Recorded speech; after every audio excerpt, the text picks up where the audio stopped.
안녕하세요. 네, 안녕하세요. 네, 오늘 제가 궁금한 게요. 평생 곁에 둬야 할 사람이라고 착각하기 쉬운 경계해야 될 사람들의 특징을 혹시 알 수 있을까요?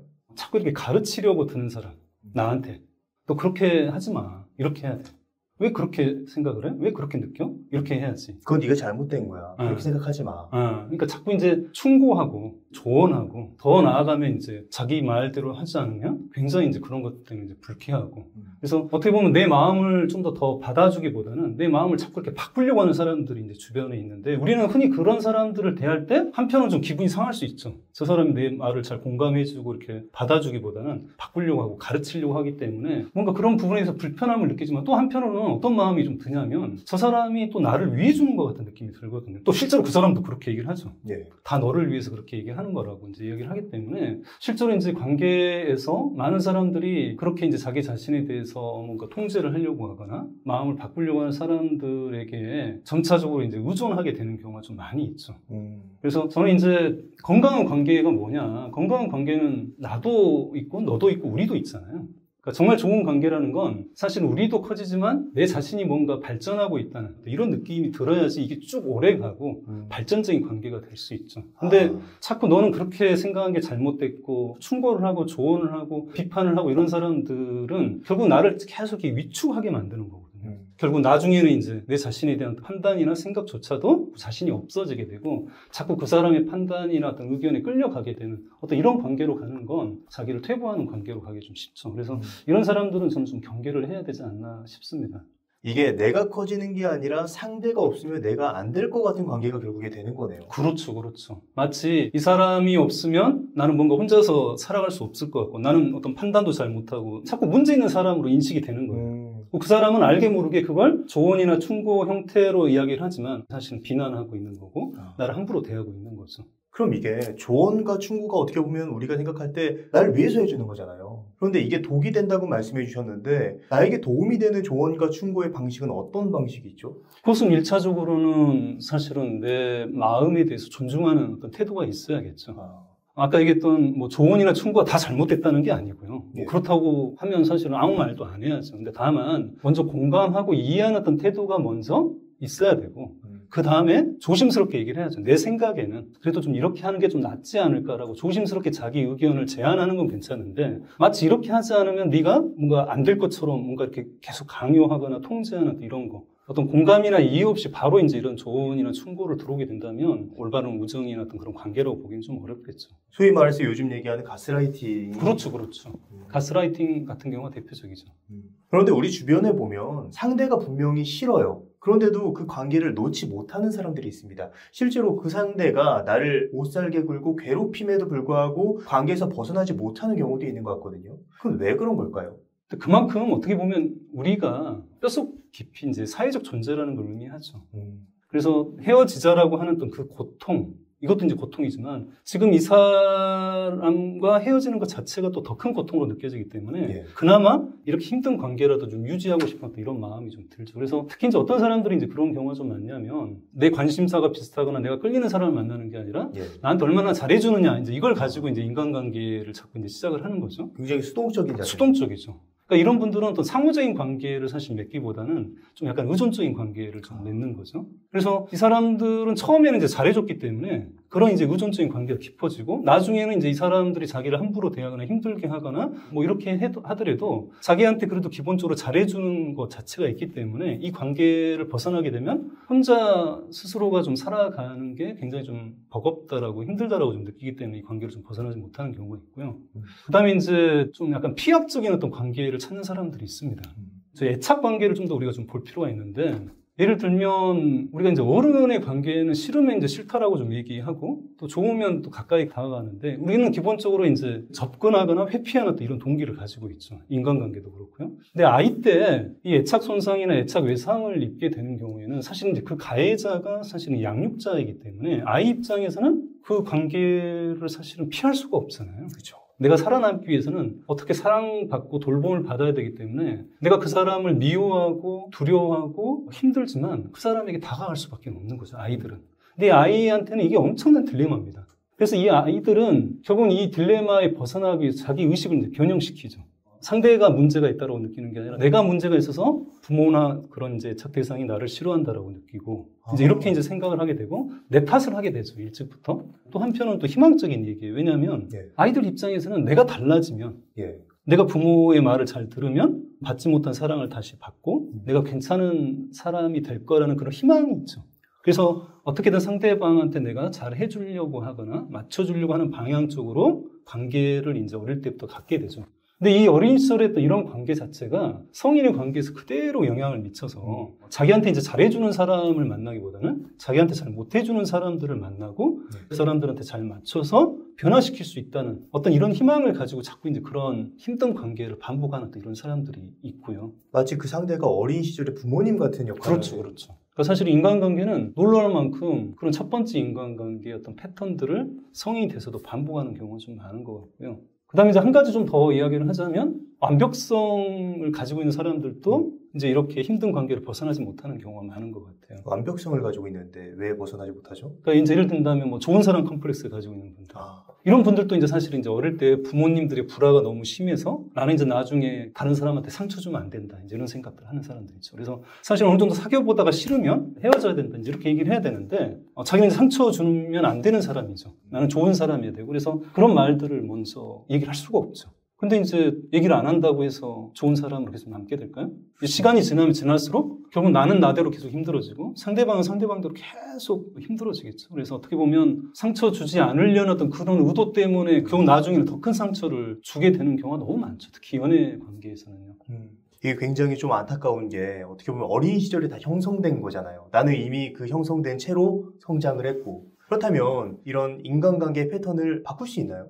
그렇죠. 그러니까 사실 우리가 어릴 때 인간관계의 어떤 기본 틀이 형성되고 그 성인의 관계까지 굉장히 좀 미치고 그런 것 때문에 이제 우리가 애착 유형들을 알려고 하고 그런 것을 어떻게 우리 관계에 적용되느냐 이해를 하는 것부터 좀 시작을 하는 거죠. 먼저 이해를 해야지 내가 그 다음에 이제 변화될 수 있는 거고요. 그 다음에 중요한 건 많은 사람들이 상대방에게 상처를 주지도 않으면서 좋게 헤어지려고 한다. 그러니까 나는 자기 주장을 하는데 관계는 불편해지지 않았으면 좋겠다. 좀 모순된 욕구거든요. 내가 뭔가 솔직하게 자기 표현을 하면 어찌됐든 간에 그게 상대방과의 어떤 불편함들을 야기할 수 있는 건데 이 두 가지 모순된 욕구를 가지고 있으면 안 될 거고요. 그럼 어느 것 중에 더 중요한 하나를 선택을 해야지 내가 관계를 좀 더 잘할 수가 있습니다. 다시 말하면 내가 좀 더 솔직하게 표현하는 게 관계에 불편함을 주지 않는 것보다 더 중요하다고 한다면 내가 좀 더 솔직하게 얘기를 하겠죠. 근데 나는 솔직함보다는 관계에 아무런 불편함도 주지 않아야겠다는 이런 마음, 이런 욕구가 더 크다면 나는 솔직하게 얘기를 할 수가 없겠죠. 그래서 나한테서 반복되는 그런 어린 시절에 했던 관계의 어떤 패턴들을 잘 이해하는 것도 좀 필요하고요. 나한테 정말 중요한 욕구가 무엇인지, 그래서 좀 더 서로 도움이 되는 관계, 혹은 내가 좀 더 솔직하게 나를 표현하는 그런 관계, 이런 부분들이 나한테 더 상위 욕구가 되어야지 좀 더 그런 어릴 때 했던 관계에 좀 더 벗어날 수 있지 않을까 이런 생각을 합니다. 결국에 내가 지금 어떤 상태고 어떤 욕구를 가지고 있는지 먼저 파악하는 게 첫 번째고 그리고 나서 적절한 조치를 취해야 된다라고 말씀해 주신 거 맞나요? 예, 맞습니다. 그렇다면은 내가 지금 나를 위해서 상대가 멀어진다라는 욕구가 더 커진 상태고 그 욕구를 더 중요하게 생각하는 상태라면은 좀 그런 관계에서 어떻게 좀 상대와 잘 문제를 해결할 수 있을까요? 그러니까 우리가 이제 관계를 하다 보면 사실은 제일 좋은 관계는 이제 서로 좋은 관계지만 아주 기계적으로 이렇게 수평을 유지하는 관계는 사실 없다고 보거든요. 어느 정도 이 관계의 기울기가 있기 마련이죠. 한 사람이 한 사람을 더 좋아한다거나 한 사람이 한 사람을 더 중요하게 생각하면 내가 좀 더 공을 들이죠. 상대방이 조금 소홀하더라도 그걸 이해하고 받아들이면서도 이 관계가 유지가 되죠. 근데 이 기울기가 사람마다 감당할 수 있는 정도가 있기 마련이에요. 이걸 잘 포착을 해야죠.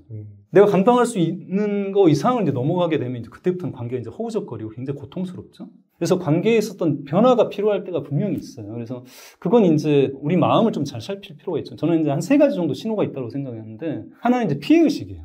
뭔가 나만 혼자 애쓰고 있는 것 같아. 비슷한 말로 이제 보상심리가 또 생기죠.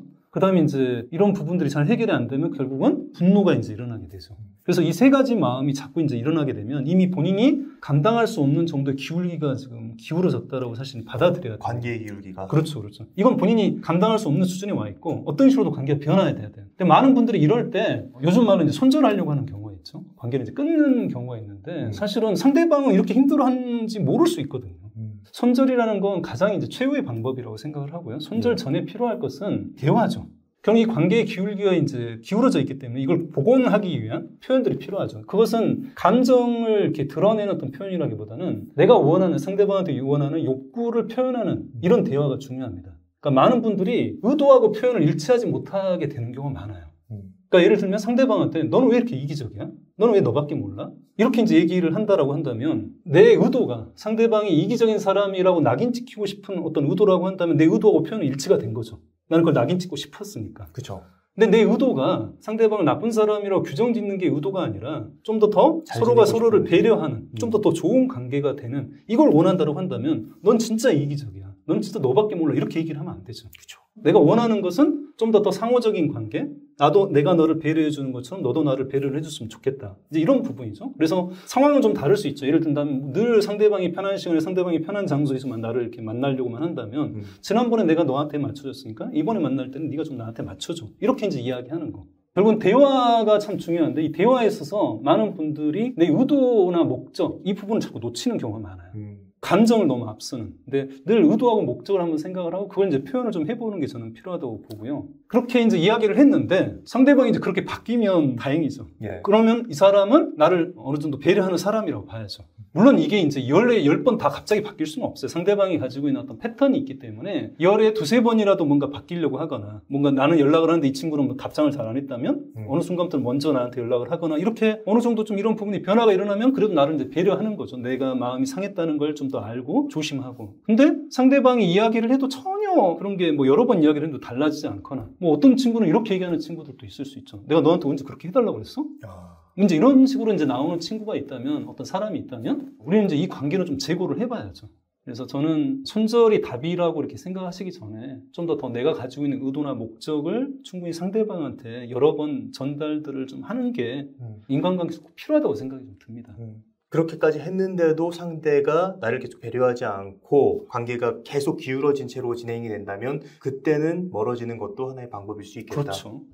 이건 뭐 기본적인 인간관계는 서로 좋은 관계로 나아가지 않으면 이거 계속 할 수가 없거든요. 그런데 그렇게 나의 의도를 전달함에도 불구하고 상대가 계속 그런 식으로 나와요.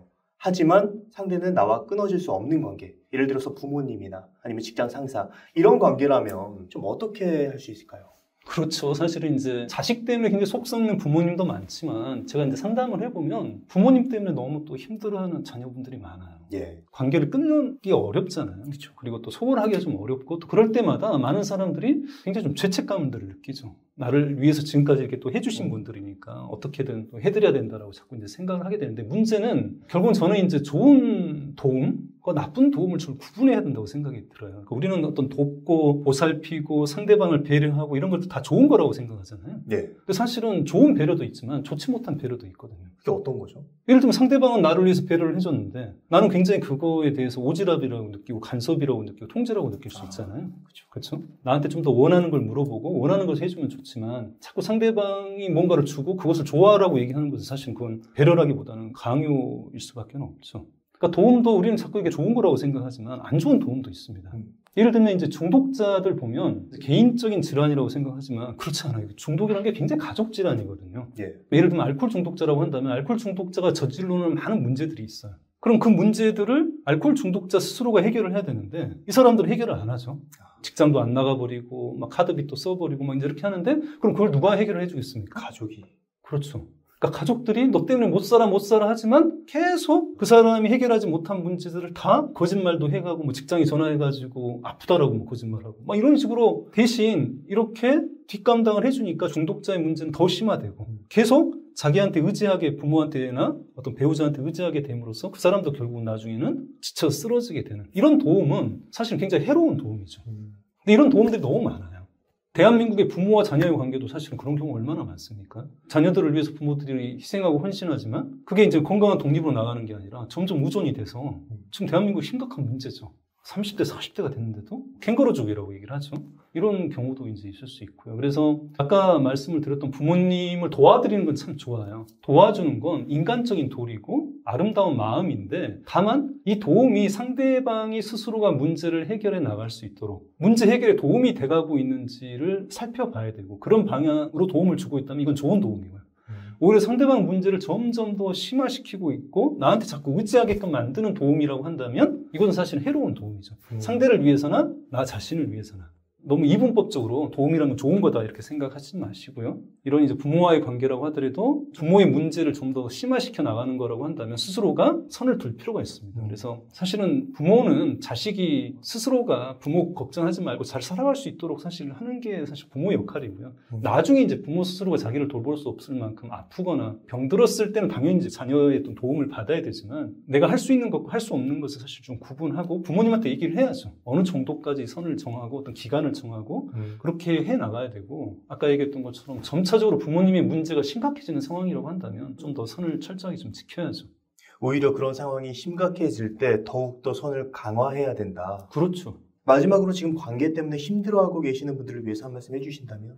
그래요. 저는 이제 정신과 의사를 한 지 25년이 좀 넘었는데요. 인간관계 문제는 참 어려운 것 같습니다. 그래서 정말 상담할 때 거의 뭐 90% 이상이 다 사실 인간관계 문제로 사실 오실 만큼 인간관계는 좀 어려운데요. 해드리고 싶은 얘기는 너무 애쓰지 마셨으면 좋겠어요. 인간관계를 잘하려고. 그런 게 있는 것 같아요. 너무 잘하려고 했을수록 어느 선을 넘어서게 되면 인간관계가 더 힘들고 내가 노력하고 기대를 안 했다면 그만큼 실망이나 배신을 안 하지만 노력하고 기대한 것이 있기 때문에 더욱더 더 실망이나 배신들도 많이 느끼잖아요. 그래서 저는 이제 인간관계를 위해서 애쓰시는 어떤 노력과 그 시간의 일부를 자기 자신에게 좀 더 집중하셨으면 좋겠어요.